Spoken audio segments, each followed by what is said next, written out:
Et bonsoir tout le monde, bienvenue à tous, bienvenue à tous en direct. Ouh. C'était la bataille. Donc j'ai eu des petits ajustements techniques, mais nous voilà, j'espère que tout va bien, j'espère que tout fonctionne bien de votre côté. C'est la rentrée, donc bienvenue à tous sur ce temps tout à fait particulier qu'on va avoir, cette série de nouvelles, et c'est un plaisir.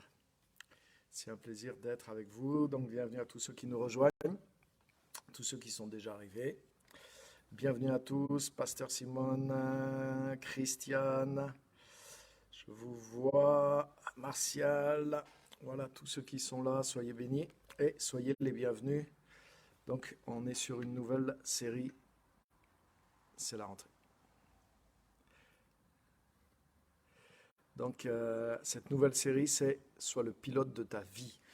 Et vous allez voir que c'est vraiment quelque chose de non seulement qui est passionnant, mais de pratique aussi. Et je vous encourage à noter, prendre des notes, parce que comme ça va durer sur plusieurs semaines, il y a des choses dont vous allez avoir besoin après si vous voulez l'appliquer. Et si vous ne le notez pas, vous risquez de le perdre, bien sûr. Donc, bienvenue à tout le monde. Myriam, Florence, Georges, Maëlys, Michel, super content de vous voir tous. Clarisse, bienvenue. Vous pouvez partager aussi, ça permet aux gens de votre propre Facebook de se rallier à nous et de nous rejoindre. Ok, super. Eh bien, on va commencer sans plus attendre.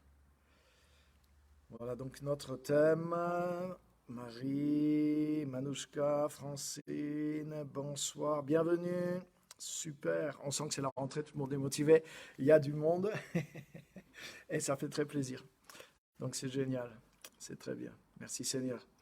Donc vous allez voir, on va rentrer tout de suite dans le sujet parce que je vais essayer de vous laisser du temps, comme prévu. Hein, je vais essayer de faire 30 minutes à peu près pour exposer. Et ensuite, je vais aller voir si vous avez des remarques, des questions, etc. Donc c'est parti. Cette série, c'est Sois le pilote de ta propre vie. Et aujourd'hui, c'est le premier message. Déjà, je voudrais donner une explication sur le titre. Parce que c'est un titre qui peut choquer des chrétiens bien pensants.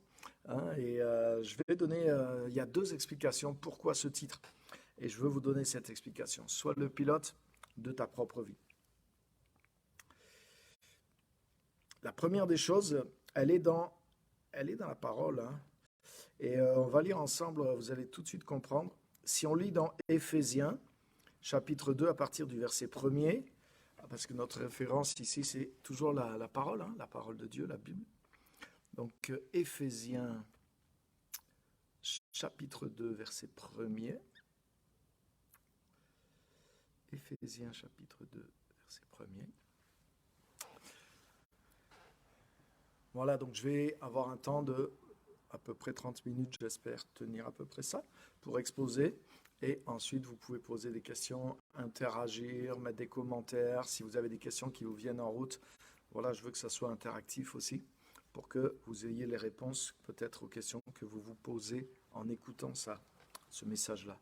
Et c'est vraiment des choses pratiques qui peuvent vous aider à changer votre vie, à arranger votre vie par rapport au plan de Dieu, etc. C'est vraiment le but de cette série. Donc Éphésiens chapitre 2, verset 1er, je veux donner quelques points pour expliquer le titre dans ce premier message. Donc il est dit, quant à vous, vous étiez morts. Hein, il parle à des gens qui sont maintenant en Jésus-Christ. Et à vous, vous étiez morts à cause de vos fautes et de vos péchés que vous pratiquiez autrefois, conformément à la façon de vivre de ce monde, conformément au prince de la puissance de l'air, de l'esprit qui est actuellement à l'œuvre parmi les hommes rebelles. Nous tous aussi, nous étions de leur nombre. Notre conduite était dictée par les désirs de notre nature propre, puisque nous accomplissions les volontés de la nature humaine et de nos pensées, et nous étions par notre condition même destinés à la colère, tout comme tous les autres. Mais Dieu est riche en compassion à cause du grand amour dont il nous a aimés. Nous qui étions morts en raison de notre faute, il nous a rendus à la vie avec Christ. C'est par grâce que vous êtes sauvés. Il nous a ressuscités et fait asseoir avec lui dans les lieux célestes en Jésus-Christ. Amen. Je ne voulais pas juste laisser que le côté un petit peu sombre de cette histoire qui est notre histoire passée pour nous qui sommes en Christ. Donc pourquoi sois le pilote de ta propre vie? Mais parce que ce texte nous montre qu'en réalité, il y a une illusion de croire que nous sommes le pilote de notre propre vie, que nous allons là où nous voulons. Il est dit qu'autrefois, avant d'avoir Jésus-Christ, et donc d'avoir, on va voir, il y a une influence, bien sûr, il y a une direction de Christ sur notre vie, une fois qu'on le connaît. Mais avant d'avoir cette direction nouvelle, avant d'avoir cette vie nouvelle, on pensait être libre, mais le texte dit, en réalité, nous dit que nous pensions et nous agissions conformément à ce monde. Et ce monde, il opère conformément au prince de la puissance de l'air, l'esprit du mal qui agit dans ceux qui sont rebelles à Dieu. Autrement dit, clairement, la Bible dit que nous étions sous l'influence des pensées et des façons d'être de ce monde, et ce monde lui-même, il est sous l'influence de Satan. Donc, nous pensions être le pilote de notre propre vie. Tu as vu, ça dit que nous vivions selon les désirs de notre nature, mais cette nature, elle a été corrompue, elle est touchée et elle est influencée par toutes sortes de philosophies, de mauvais désirs, toutes sortes de pensées qui sont là dans le monde.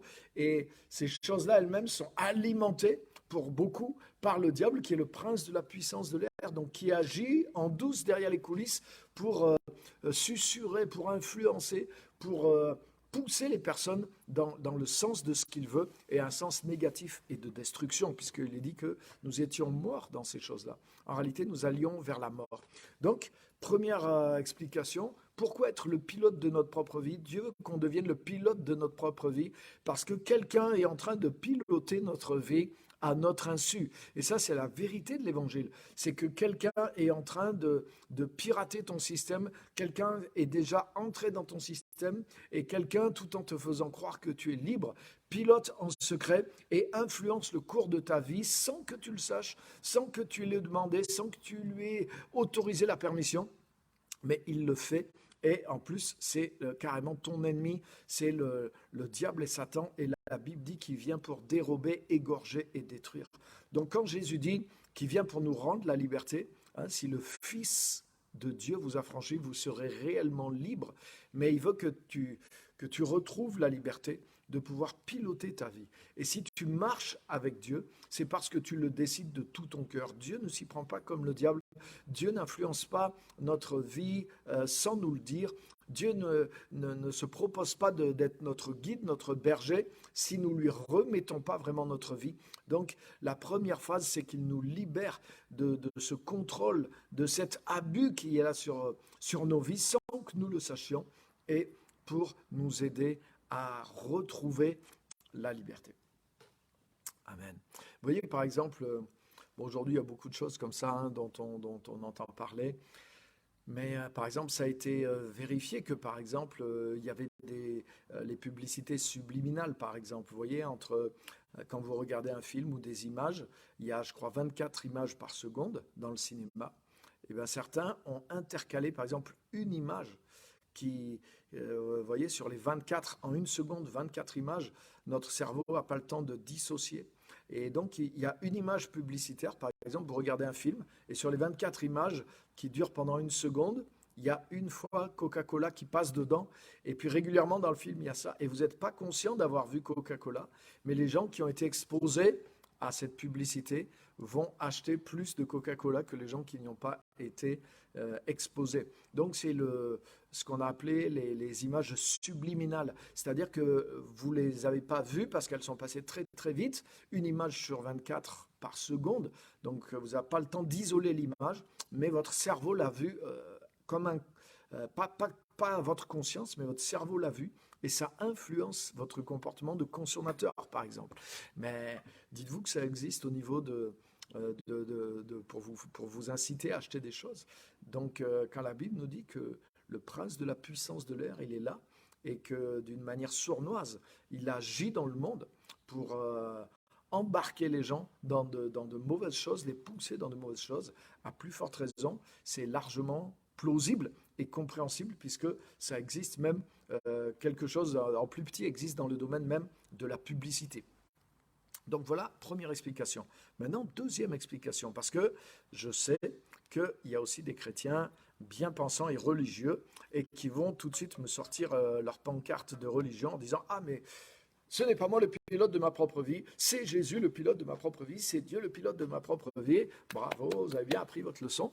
Mais, mais ce que je voudrais vous dire de la part de Dieu, et c'est justement, j'ai fait exprès de choisir ce titre, c'est que Dieu ne prend pas le pilotage de notre vie. Dieu ne contrôle pas directement notre vie. Et ça, c'est faux. Et de croire que Dieu est devenu le pilote de ma vie, c'est faux. Si, vous voyez, si je prends l'image d'un pilote, par exemple un pilote d'avion qui pilote son avion, eh bien on pourrait dire que comment Dieu agit avec nous, si nous voulons marcher avec lui, c'est plutôt comme la tour de contrôle. Dieu agit plutôt comme la tour de contrôle qui va nous dire, voilà, si on va chercher les informations à la tour de contrôle, et voilà, la tour de contrôle va nous dire, voilà, vous êtes dans telle position. Là, si vous voulez atteindre telle destination, je vous conseille telle destination, il faut que vous marchiez avec ce cap. Attention, là, la météo annonce ceci, je vous conseille de baisser de telle hauteur, etc. Donc Dieu est plutôt celui qui nous conduit lorsque nous le voulons, mais en tant que tour de contrôle, Dieu ne prend pas le contrôle de notre vie. Dieu nous enlève pas le cerveau, Dieu nous enlève pas la volonté, il nous a créés à son image, donc il a fait de nous des êtres autonomes, des êtres libres. Nous ne sommes pas comme les animaux, nous ne fonctionnons pas par un programme, nous ne fonctionnons pas de façon automatique. Bien sûr, nous avons aussi des besoins, des instincts, on pourrait dire presque physiologiques, animaux, on pourrait dire. Mais tu as vu, l'homme peut s'affranchir de ses instincts, il n'est pas obligé de suivre ses instincts. Si, par exemple, tu peux jeûner, c'est-à-dire que si tu veux, tu peux t'imposer de ne pas manger pendant des jours et des jours. Et alors qu'un animal ne décide pas de jeûner, par exemple. S'il est contraint, il va jeûner, mais sinon, son instinct le pousse à manger, à faire tout ce qu'il faut pour la nourriture, et ça va le pousser de l'avant. C'est juste un exemple simple pour montrer que nous sommes créés comme Dieu, à son image, donc nous sommes doués de liberté, de responsabilité et de choix. Et Dieu ne va pas, quand on se convertit, quand on découvre Dieu, quand l'Esprit de Dieu vient dans notre vie, mais nous marchons avec lui, nous sommes en collaboration avec lui, nous sommes dans une union avec lui, mais Dieu ne va pas prendre les manettes de ton... Dieu ne va pas piloter ton avion. Et ça, c'est dangereux. Et il y a des chrétiens, des fois, qui sont là, ah mais moi, je laisse tout à Dieu, je ne fais plus rien, c'est Dieu qui fait tout, c'est Dieu qui pilote ma vie. Mais c'est faux, parce que Dieu lui-même ne veut pas piloter ta vie. Dieu veut te guider, Dieu veut te donner des conseils. Par exemple, dans le psaume 32, verset 8, psaume 32, 8, qui est un verset clé sur la direction divine, Dieu dit, j'aurai le regard sur toi, je te conduirai, je t'instruirai, et je te montrerai la voie que tu dois suivre. Et ne soyez pas comme des ânes à qui il faut mettre un mort pour pouvoir les diriger. Donc justement, Dieu dit que il ne va pas nous conduire comme des ânes par la force en nous mettant un mort et en nous faisant tourner de force. Non, il va nous instruire. Lui, il aura le regard sur nous, vous voyez la tour de contrôle. Il va regarder où on est, il va voir notre position et il va nous instruire. Il va nous enseigner. Il va nous montrer la voie à suivre, mais c'est nous qui devons suivre la voie, c'est nous qui devrons rechercher les instructions. Un pilote, s'il veut, il peut couper le contact avec la tour de contrôle, il peut dire moi je m'en fous, je me débrouille tout seul, je marche à la vue, je fais ce que je veux, et une fois qu'il est en l'air, il peut faire ce qu'il veut. Peut-être il va se faire descendre par un avion de...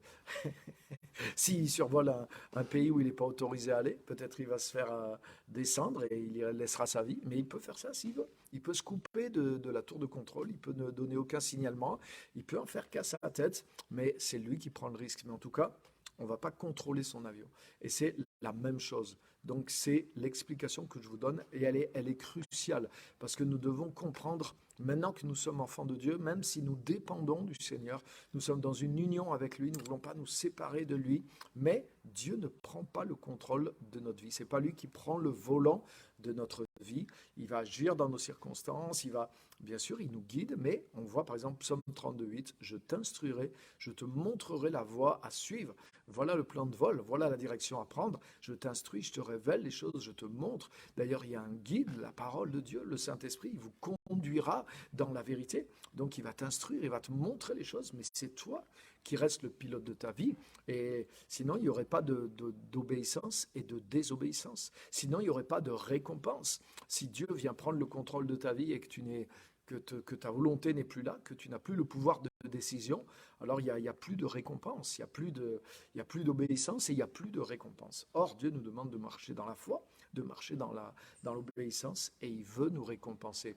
Donc, nous devons faire attention à ça. La foi, ça ne veut pas dire que je suis déresponsabilisé de ma vie. Non, ça veut dire que maintenant, je veux suivre les instructions de Dieu. C'est à moi de me rendre dépendant, c'est à moi d'être au plus proche de lui pour suivre ses instructions et pour faire sa volonté.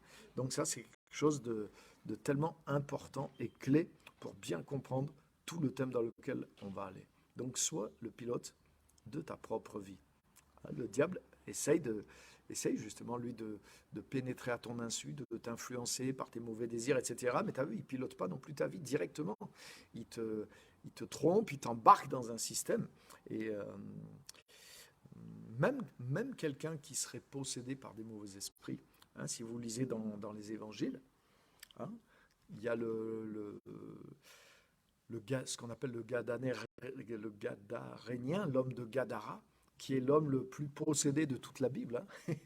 Celui en qui il y avait une légion de démons. Donc une légion, c'était des centaines de soldats. Donc, et vous vous rappelez comment il y avait 2000 porcs. Les démons qui sont sortis de cet homme ont possédé un troupeau de 2000 porcs. Et tous les porcs se sont jetés par-dessus la falaise. Donc ça veut dire qu'il y avait peut-être 2000 démons dans cet homme. Donc pour quelqu'un qui était possédé, il était bien possédé. Mais si vous remarquez, il est dit que quand Jésus a mis le pied sur ce territoire, cet homme est venu et il s'est prosterné devant lui. Et il a été délivré. Donc ça veut dire quoi? Si les démons l'avaient contrôlé complètement, est-ce que les démons seraient venus se rendre devant Jésus? Non, puisque les démons ont dit, on ne veut pas que tu nous chasses, ne nous chasse pas du pays. Les démons avaient peur que Jésus les chasse de cet homme. Donc si les démons avaient eu 100% du contrôle de cet homme, ils l'auraient éloigné de Jésus. Et cet homme est venu jusqu'à Jésus, il s'est mis aux pieds de Jésus. Donc ça veut dire qu'il avait encore un petit peu du contrôle de sa vie, malgré qu'il était possédé par 2000 démons. Vous vous rendez compte? Donc je ne pense pas que vous en êtes là. Et c'est quand même assez rare.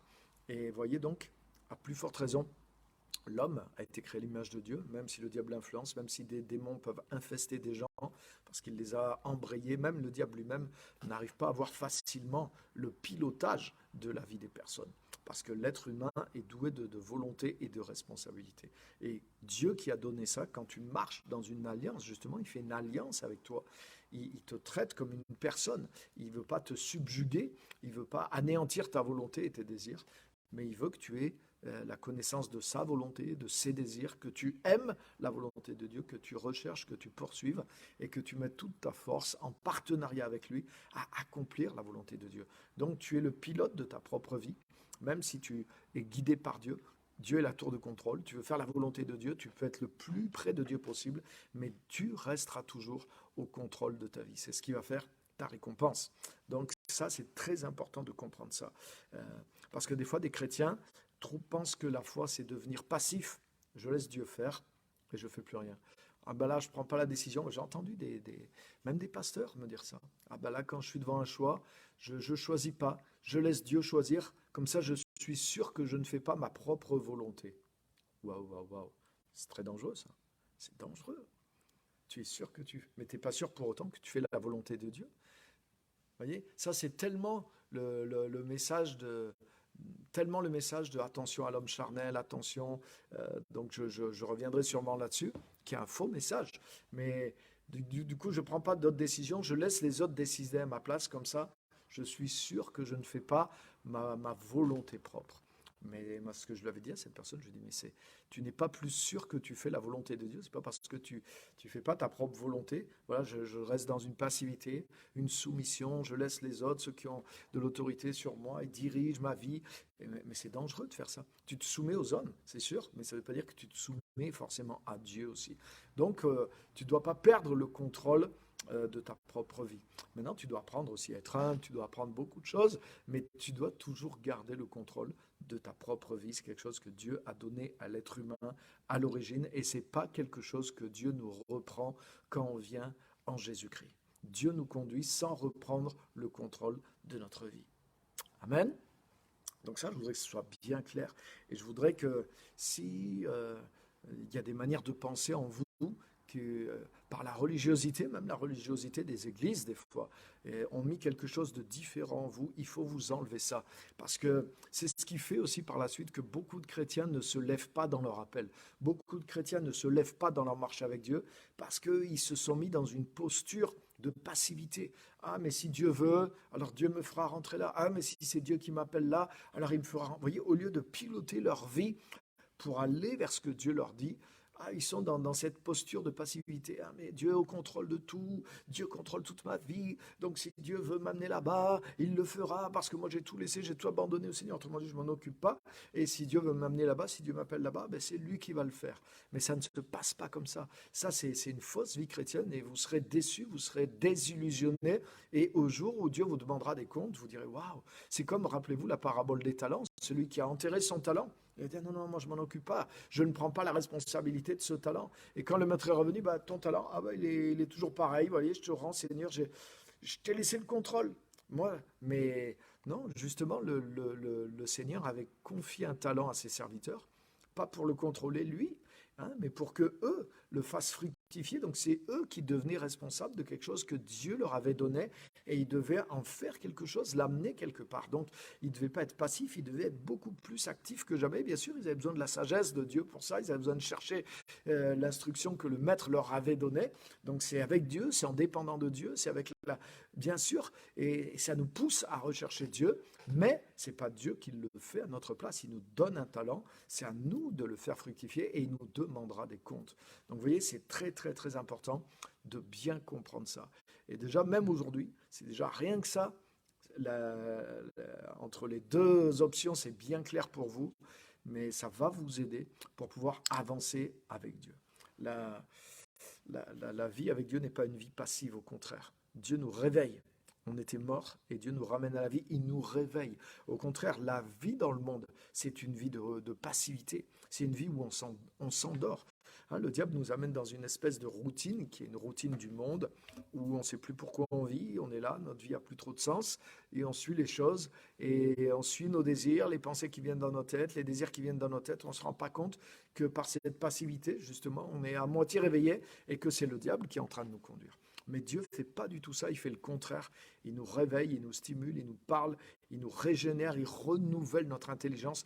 Justement, Dieu veut qu'on soit au top pour être au pilotage de notre vie. Dieu veut vraiment fonctionner avec nous, il veut avoir quelqu'un en face, il veut avoir un interlocuteur. Bien sûr, il le transforme, cet interlocuteur. Bien sûr, il le régénère. Bien sûr, il l'enseigne. Bien sûr, il le forme. Mais dans la mesure où nous recherchons toutes ces choses-là, mais Dieu veut nous trouver en face de lui. Dieu veut qu'on marche avec lui et Dieu veut marcher avec nous aussi. Il ne veut pas qu'on soit juste transparent. Il ne veut pas qu'on soit une marionnette. Dieu n'est pas n'est pas un marionnettiste. Hein. Il n'est pas...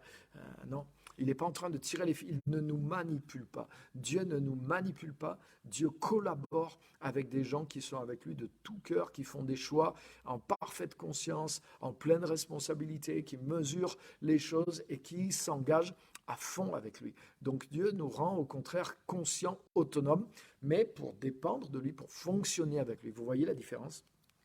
Donc c'est très important de comprendre ça et de devenir le pilote de notre propre vie. Amen. Dieu ne te contrôlera jamais comme une marionnette. Par exemple, je prends ce verset de Jésus qui revient tout au long dans les évangiles.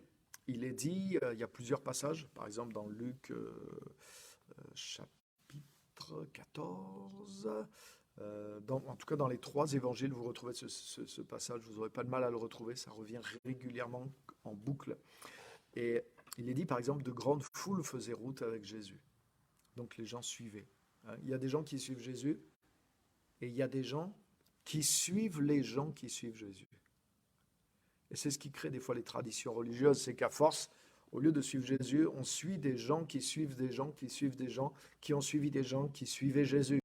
Mais est-ce que Jésus est toujours devant ou finalement on a tellement suivi les pieds de ceux qui étaient devant qu'on est en train de se retrouver dans des traditions religieuses qui n'ont plus rien à voir avec Jésus. Et on peut suivre des gens qui prétendent suivre Jésus, mais qui ont perdu la trace de Jésus. Nous devons suivre Jésus directement.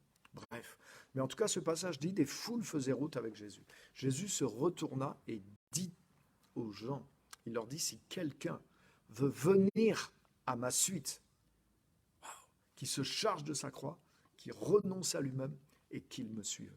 Donc, tu as vu comment disait Jésus? Il ne voulait pas justement que ce soit les gens, ils suivent parce que les gens suivent, par la masse. Il se retournait quand il voyait les foules et il les avertissait. Et il ne disait pas si les foules me suivent, il dit si quelqu'un, donc c'est un appel individuel, si quelqu'un veut me suivre, donc ça veut dire, ça implique sa volonté. C'est pas moi qui vais le manipuler pour qu'il me suive. Je vais pas l'acheter, je vais pas faire quoi que ce soit. C'est à lui de vouloir me suivre. Si quelqu'un veut me suivre, si quelqu'un a ce désir, il veut prendre la responsabilité, il veut engager sa vie à me suivre, alors il faut qu'il prenne sa croix. Autrement dit, il y a un prix à payer, il y a quelque chose à faire. C'est pas si facile que ça. Hein. Il y a une posture à prendre. Il faut vraiment le vouloir. Donc, si quelqu'un veut me suivre. Donc, tu as vu, ce n'est pas Dieu qui prend le contrôle de ta vie pour que tu le suives. Non, il te demande, est-ce que toi, tu veux le suivre? Est-ce que tu es prêt à engager tout ce que tu as pour pouvoir le suivre? Waouh! Donc, vous avez vu, c'est vraiment très, très, très différent de ce qu'on pense très, très souvent. Donc, je vais m'arrêter là pour ce soir parce que c'est l'heure déjà, ça fait 30 minutes. Donc, je voudrais, avec quelques minutes qui restent, voir un petit peu vos questions, vos commentaires, vos réactions, si vous avez déjà des questions là-dessus. Vous voyez, on a juste expliqué le titre aujourd'hui. Je vous garantis que cette série va vous amener loin, mais appliquez-la. Vous voyez, essayez déjà dans ce qu'on a vu aujourd'hui d'être sûr que vous êtes bien dans la position, la bonne position, pas une position de religiosité, pas une position de passivité, et pas une position où vous êtes toujours conformé au désir du monde. Parce que si vous êtes toujours conformé aux choses de ce monde, vous avez vu que derrière les désirs de ce monde, conformément au prince de la puissance de l'air, celui qui tire les ficelles derrière là où va la foule du monde aussi. Mais c'est Satan, c'est le diable.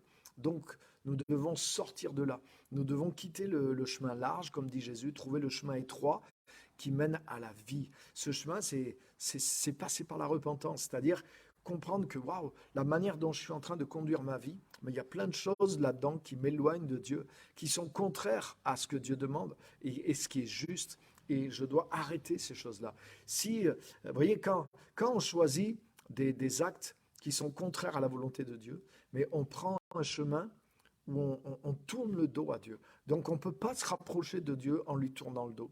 On ne peut pas être près de Dieu en prenant des décisions qui nous éloignent de lui. La vie chrétienne, c'est pas, on ne peut pas vivre la vie chrétienne hypocritement. C'est-à-dire si dans ma vie de tous les jours, je prends des décisions qui éloignent de Dieu, mais ce n'est pas parce que je vais venir à l'église, ce n'est pas parce que je vais réciter des prières que ça va changer ma direction. La direction de ma vie, elle vient des décisions que je prends. Et c'est pour ça, la première chose que Dieu nous demande, il nous dit, faites demi-tour et revenez vers moi. Et toutes les décisions qui vous éloignent de ma volonté, qui sont contraires à ce que j'ai dit dans ma parole, arrêtez ces choses-là. Et si tu arrêtes les choses qui sont contraires à la volonté de Dieu, et que tu commences à faire ce qui est en accord avec la volonté de Dieu, ben à ce moment-là, tu reviens vers Dieu. Tu reviens vers lui, vers sa volonté, et tu vas voir dans ton expérience que Dieu va commencer à s'approcher de toi. Tu vas voir la faveur de Dieu. Tu vas pouvoir trouver le pardon, la grâce qui est en Jésus-Christ, parce que tu passes par cette repentance. Tu quittes la voie du monde qui est contrôlée par Satan, et tu vas reprendre le contrôle de ta vie pour ramener ta vie dans les voies de Dieu. Et c'est la première chose qu'on doit faire. On doit prendre le contrôle de notre vie et ramener notre vie dans les voies de Dieu. On doit faire demi-tour parce que tant qu'on n'a pas vraiment le contrôle de notre vie et qu'on suit le cours de ce monde et de nos désirs et de notre nature, mais c'est ce qu'on a vu, on est dans un courant qui nous éloigne de Dieu et qui mène vers la mort. Ce courant mène vers la mort et la séparation avec Dieu, la séparation maintenant et la séparation éternelle avec Dieu. Donc c'est tellement grave et tellement important de faire demi-tour et de revenir vers Dieu, mais de garder ce cap. Tout au long de ma vie, je vais marcher à contre-courant du monde, du diable et des pensées et des désirs mauvais qui sont dans ce monde. Et je veux marcher dans la volonté de Dieu. Mais on va découvrir beaucoup de choses. Mais vous voyez, la première des choses, c'est déjà, il faut que je m'arrache à ça. Donc déjà, est-ce que vous êtes bien là ce soir? Est-ce que vous avez fait ce demi-tour? Est-ce que vous êtes dans le bon sens, c'est-à-dire à contresens? Si déjà vous avez fait ça, vous sentez la pression, mais vous sentez que vous avez repris le contrôle de votre vie. Bien sûr, ça engendre certaines difficultés, certains combats, ça mène certaines solutions, mais vous êtes sur la bonne voie. C'est plus facile de descendre que de monter. Mais la vie à laquelle Dieu nous appelle, c'est une vie qui monte et qui va vers quelque chose de bon. Donc ça, c'est la première des choses. La deuxième chose, faites attention de ne pas être tombé dans une vision religieuse de l'évangile où vous croyez, ah ben voilà, je ne m'occupe pas de ma vie, j'ai remis à Dieu. Vous voyez, cette espèce de passivité religieuse, mais qui ne correspond pas à la parole de Dieu. Si vous êtes là-dedans, vous êtes dans l'erreur, vous êtes dans une illusion, vous êtes en train de vous endormir. Peut-être vous vous êtes repenti, peut-être vous avez de bonnes habitudes d'aller à l'église, de prier, de lire la Bible, mais si vous dites, ça y est maintenant, vous voyez, vous n'avez pas pris votre vie en main, vous n'êtes pas devenu le pilote de votre vie pour marcher avec Dieu, alors vous êtes à côté, vous êtes dans l'erreur, parce que ce n'est pas comme ça que Dieu fonctionne. Dieu ne veut pas de marionnettes. Si tu dis, ah, Seigneur, je suis ta marionnette, dirige-moi comme tu veux, fais tout ce que tu veux avec moi, et moi, hop, je ne réfléchis pas, je pilote pas, je pilote rien, c'est Dieu qui pilote. Non, c'est faux. C'est faux. Dieu n'a jamais dit qu'il va piloter, il ne va pas prendre le volant de ta vie. Donc si toi, tu lâches le volant, et que tu crois que Dieu est en train de prendre le volant, et si tu fais ça avec ta voiture, mais tu vas aller dans un mur. Tu vois, si tu lâches le volant de ta voiture en disant mais je sais que c'est Dieu qui va conduire ma voiture, tu vas aller dans un mur. Donc, et ça ne sera pas la faute de Dieu, tu ne pourras pas te plaindre à Dieu. C'est que tu as cru que Dieu allait faire ça, mais il ne s'est jamais engagé à faire ça. Au contraire, il n'a pas dit que c'est comme ça qu'on marche avec lui.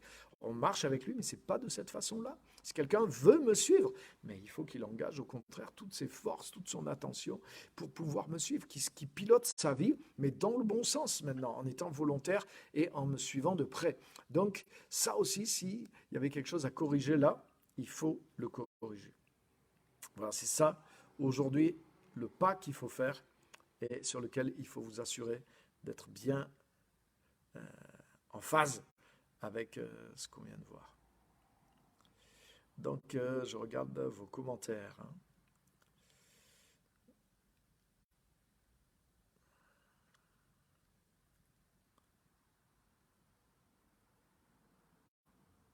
Donc pour l'instant, je vois juste bonsoir.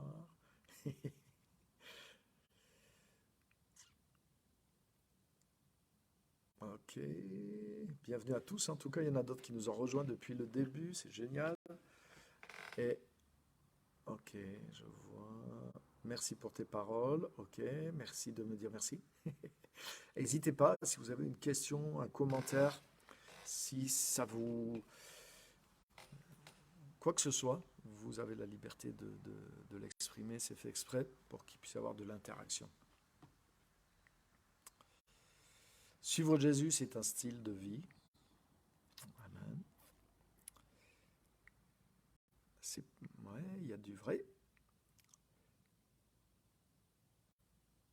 Ça demande en tout cas toute mon attention, ouais, tout mon engagement.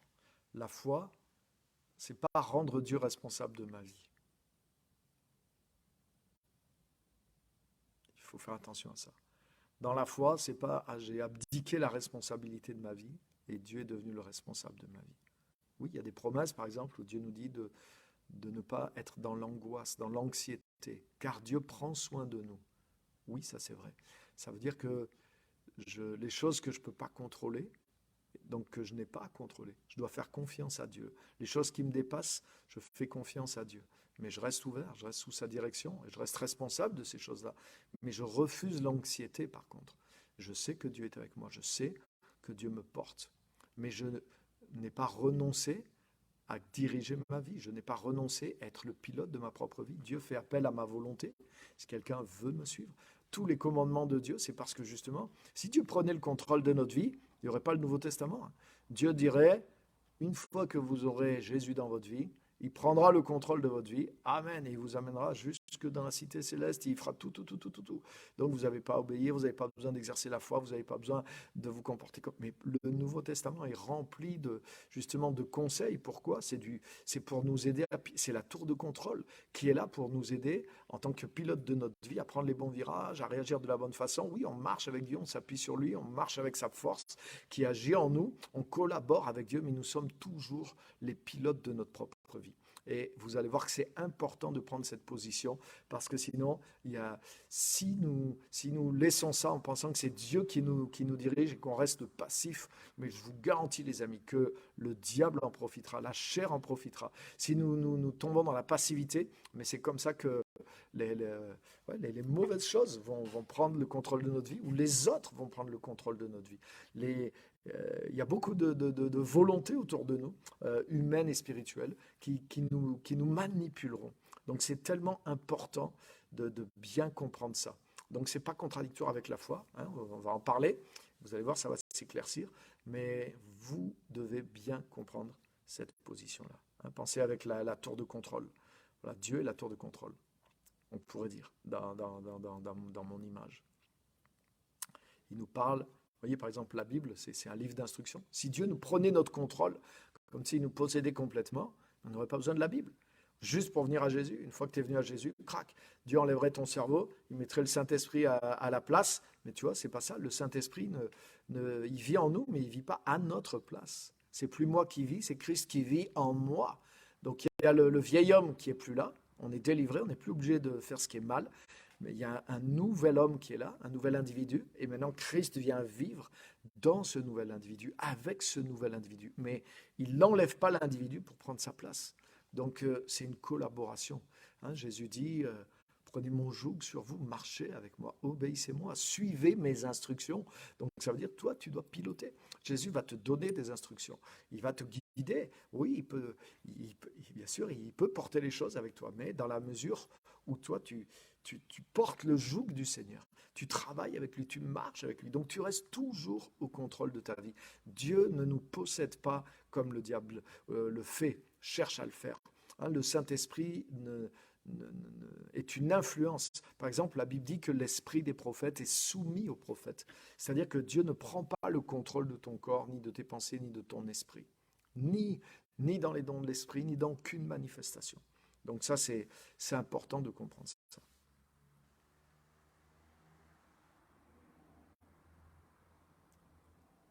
Oui, quelqu'un dit, merci pour ce commentaire. Nous avons l'obligation de méditer. Oui, nous avons l'ordre de méditer la parole. Pourquoi? Parce que ça va renouveler notre façon de penser. Et c'est ce qui va permettre à Dieu de nous guider. Si je n'absorbe pas la parole de Dieu, je ne peux pas comprendre la volonté de Dieu. Et malgré que j'ai le désir que Dieu me guide, mais Dieu ne pourra pas me guider. Pourquoi? Je n'aurai pas les instructions de la tour de contrôle. Parce que c'est toujours moi qui suis au contrôle de ma vie. Et c'est pour ça que c'est tellement important, justement, pour être vraiment guidé par Dieu, vu qu'il nous laisse le contrôle de notre vie. Mais nous avons besoin d'être enseignés, nous avons besoin d'être transformés. Et c'est à nous. C'est pour ça que j'ai dit, si quelqu'un veut venir après moi, mais il faut qu'il soit prêt à renoncer à lui-même. C'est-à-dire qu'on doit comprendre que Dieu ne va jamais forcer pour nous conduire. Et ses promesses sont extraordinaires. Donc si on veut voir ses promesses s'accomplir, mais c'est à nous d'être dans la posture. C'est une grâce d'être conduit par Dieu. C'est une grâce d'être changé par Dieu. Et c'est une grâce des fois de perdre de notre orgueil, de lâcher notre ego. Par exemple, la Bible dit que Dieu fait grâce aux humbles, mais il résiste aux orgueilleux. Vous connaissez ce verset, hein? Ce passage, il est plusieurs fois même dans le Nouveau Testament. Dieu résiste aux orgueilleux, mais il fait grâce aux humbles. Donc ça veut dire que si un chrétien est orgueilleux, il ne supporte pas les petites contrariétés, il ne supporte pas que quelqu'un lui dise quelque chose, il ne supporte pas... Il y a des chrétiens, ils veulent bien être sauvés, mais pour marcher avec Dieu, pour marcher avec les autres chrétiens, pour marcher dans l'église, pour écouter un conseil, ouh là là là là, c'est tout un truc, parce qu'en réalité, ils sont peut dire tout ce que vous voulez, hein, c'est toujours la faute des autres, c'est toujours la faute de l'Église, c'est toujours la faute de... Les choses vont pas, mais la vérité, c'est quoi? La vérité, c'est qu'ils sont orgueilleux. Oui, et Dieu résiste aux orgueilleux, mais il fait grâce aux humbles. Même si des fois tu as un peu raison. Oui, mais quand même, on aurait dû me le dire comme ça, nanani, nanana, alors puisque c'est comme ça, ben je ne marche pas dans le truc. Mais c'est quoi? C'est l'ego. C'est l'ego, la susceptibilité et l'orgueil. Souvent, c'est l'orgueil qui est derrière. Et en fait, même ce que je dis souvent, tu as des raisons, mais tu n'as pas raison. C'est-à-dire que ton ego, ton orgueil, il va s'appuyer sur un élément qui semble juste. Pourquoi? Pour soutenir sa position et refuser de capituler. Mais ce refus de capituler fait que Dieu te résiste, même si tu as une raison et tu ne te rends pas compte. Et beaucoup de chrétiens sont comme ça. Beaucoup de chrétiens n'avancent pas ou avancent difficilement avec Dieu parce qu'ils n'ont pas compris que c'est à eux de tout faire de l'autre côté, de, d'enlever tout ce qui doit être enlevé, de faire mourir tout ce qui doit mourir pour justement avoir le privilège d'être conduit par Dieu parce que ce n'est pas quelque chose que Dieu fera malgré eux. Et ils doivent comprendre qu'il y a beaucoup de choses qui sont trompeuses dans leur propre pensée, dans leur propre cœur et dont Dieu veut les débarrasser. Hein, comme je disais une fois, c'est comme un oignon, il y a plusieurs couches à enlever après la peau pour arriver au cœur. Mais wow, le dépouillement de notre vieille nature, oui, il a été accompli par la mort de Christ, mais pour que nous réalisions que certains comportements que nous gardons sont apparentés à ces choses-là, des fois il nous faut du temps pour renoncer. Et c'est pour ça que Jésus dit, si quelqu'un veut me suivre, il doit renoncer à lui-même. Il y a beaucoup de choses pour que la nouvelle nature apparaisse, il y a beaucoup de choses que nous devons identifier et laisser. Et tout ça, c'est devenir un disciple. Et tout ça, ça requiert une grande volonté, une grande persévérance de notre part, autrement dit, un grand pilotage de notre propre vie. Très, très, très, très important.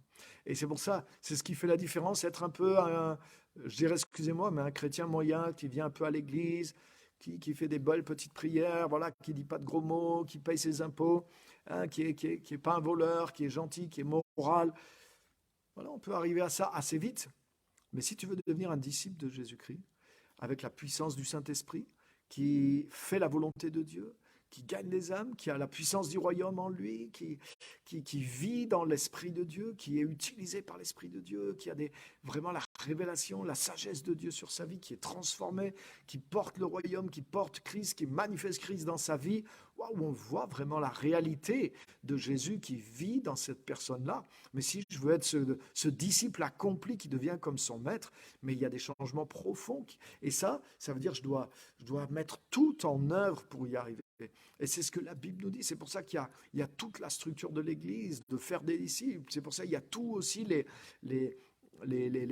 instructions dans la parole de Dieu qui sont là pour nous amener à cette réussite. Mais c'est à nous de prendre cette décision et de ne pas écouter à chaque fois que notre ego n'est pas content, de dire ah, c'est comme ça, j'arrête. Wow. Ah, il y a une bonne question, est-ce que c'est Dieu qui te résiste ou tu résistes à Dieu? Eh bien, il y a les deux. La Bible dit Dieu résiste aux orgueilleux. Donc quand tu es orgueilleux, tu résistes à ce que Dieu veut faire. Mais le truc, c'est que quand tu fais ça, Dieu lui-même te résiste. Donc ça veut dire que là, tu te mets dans certains problèmes. Parce que si c'est les gens qui te résistent, c'est une chose. Si toi qui résistes à Dieu, c'est une chose. Mais si c'est Dieu qui te résiste, ça veut dire là, tu es vraiment bloqué. Tant que tu ne vas pas t'humilier devant Dieu, tu ne peux plus avancer avec Dieu. Et c'est fait exprès. L'orgueil de l'homme précède sa ruine. Donc quand on se met dans l'orgueil avec Dieu, même si on voulait avancer avec Dieu, et c'est ce qu'on prétend. Des fois, l'orgueilleux, il prétend qu'il va avancer. Et ça arrive même à des gens qui sont dans le service de Dieu, mais en réalité, ils ont une réaction d'orgueil. Oui, mais moi, je sais, Dieu avec moi, Dieu me bénira quand même, nanana. Mais si tu es dans l'orgueil, que tu refuses de t'humilier, Dieu te bloque. Et en réalité, tu crois que tu avances, mais tu ne peux pas avancer. Et au bout d'un moment, tu vas voir que tu ne peux pas avancer, parce que Dieu te résiste aussi. Donc ça va commencer à être bloqué dans tout ce que tu voulais jusqu'à ce que tu puisses t'humilier et changer devant le Seigneur. Dieu fait grâce aux humbles. Si tu t'humilies, Dieu te fera grâce. Et là, les choses vont avancer. Amen. Donc, non, Dieu nous résiste, c'est écrit. Dieu résiste aux orgueilleux. Wow. Si le monde entier est contre toi, mais que Dieu est avec toi, tu pourras avancer. Mais même si le monde entier était avec toi et que Dieu te résiste, tu ne peux pas avancer d'un millimètre.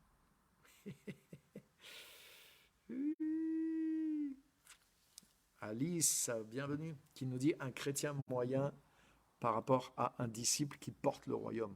Et oui, aujourd'hui, il y a beaucoup de chrétiens qui sont, malheureusement, qui se contentent d'être des chrétiens moyens.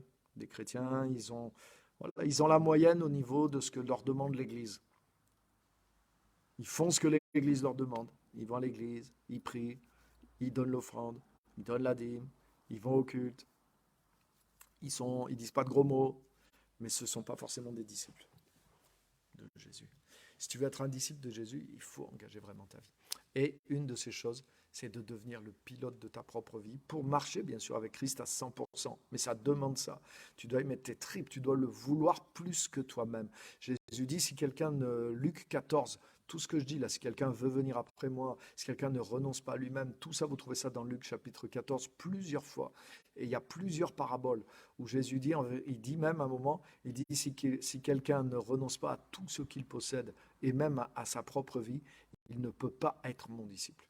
Donc ça veut dire qu'il y a beaucoup de choses que tu dois perdre, pas matériellement. Des fois c'est matériellement, mais c'est pas surtout matériellement, c'est au niveau de ton ego, au niveau de ton orgueil. Il y a beaucoup de choses que tu dois perdre pour devenir disciple de Christ. Mais quand tu perds ton orgueil et que tu gagnes l'humilité de Christ, quand tu perds ton égoïsme et que tu gagnes et que tu récupères l'amour de Dieu, mais normalement c'est ce que tu cherches à avoir. C'est ce que tu cherches à avoir. Mais il faut être prêt à suivre le Seigneur. Et ça veut dire que ça va demander toute ta volonté. Tu ne peux pas dire ah vas-y Seigneur, prends le contrôle de ma vie. Ah non mais moi c'est trop dur pour moi à renoncer. Seigneur, c'est toi qui le fais. Moi je ne fais rien. C'est toi qui fais tout dans ma vie. Seigneur, je te laisse le contrôle de ma vie. Non, non, non. Rappelle-toi, si tu fais ça avec ta voiture, le premier virage, ta voiture elle va continuer tout droit. Dieu va pas prendre le volant de ta voiture si tu le lui remets. Il ne fera pas la même chose avec ta vie. Il te dit, toi, prends le volant et suis-moi. Toi, suis-moi. Donc il ne dit pas, moi, euh, toi, suis-moi. Il dit, et par exemple, et je ferai de toi un pécheur d'homme. Donc oui, en suivant Christ, il va t'amener à quelque chose où tu ne peux pas aller par toi-même. Mais tu dois mettre toutes tes forces, toute ta volonté, toute ta direction pour suivre le Seigneur Jésus. Bien sûr, il va accomplir quelque chose d'impossible parce que toi, tu mets toutes tes forces à le suivre. Et tu vas découvrir sa force, tu vas découvrir sa grâce par l'humilité en marchant avec lui. Mais ça ne veut pas dire qu'il pilote ta vie à ta place. Est-ce que ça, c'est bien, bien, bien clair?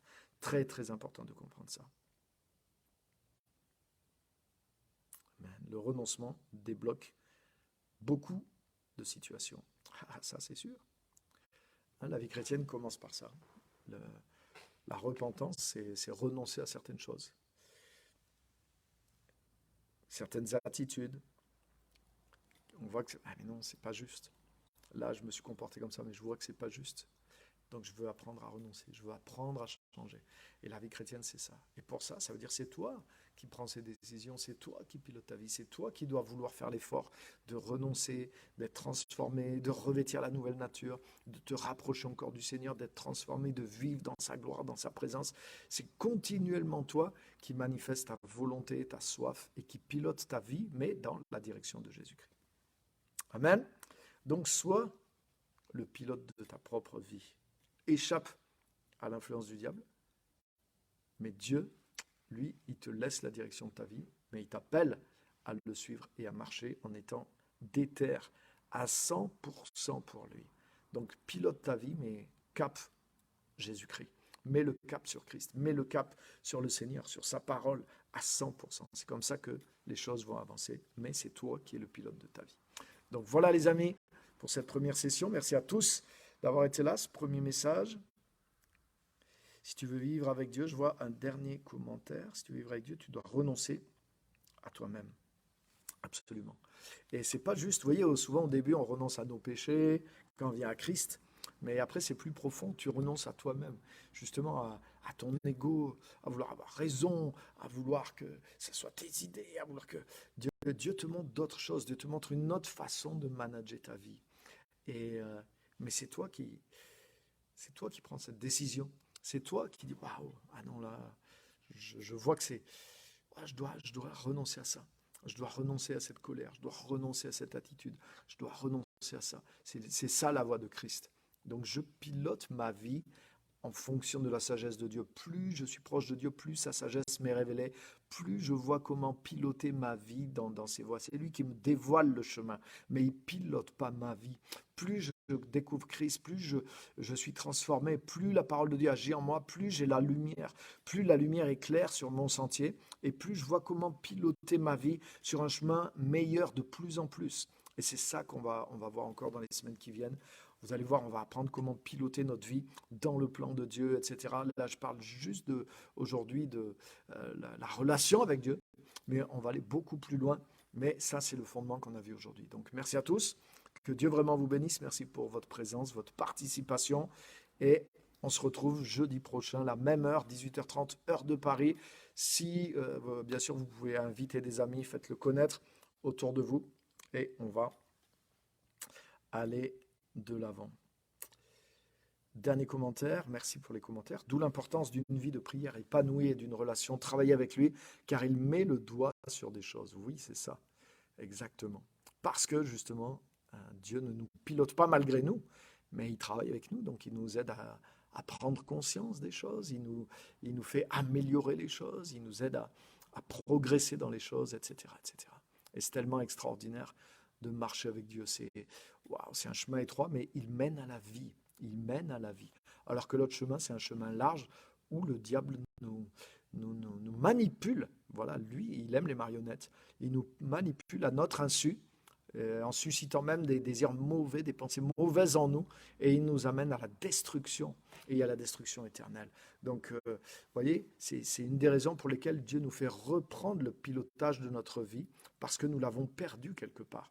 Donc, quand on vient à Dieu, c'est pas Dieu qui prend ça. Vous voyez, vous comprenez ce que je veux dire? Au contraire, il nous réveille, nous étions morts, nous étions comme endormis, mais il nous réveille justement, il nous rend beaucoup plus conscients de la vie, des choix qu'il y a à faire. Donc on est en partenariat avec lui, mais on n'est pas manipulé comme des marionnettes avec Dieu. La foi, c'est pas la passivité. Ça, soyez bien vigilants là-dessus, parce que des fois, la religiosité qui est vécue et prêchée dans de nombreuses églises, mais endort le croyant, lui donne un faux message, et c'est pas comme ça qu'on va pouvoir aller loin avec Dieu. Il y a un meilleur chemin. Donc c'est ce qu'on va voir dans les semaines qui viennent. Merci à tous, que Dieu vous bénisse, et à la semaine prochaine. Merci vraiment à tous. Soyez bénis.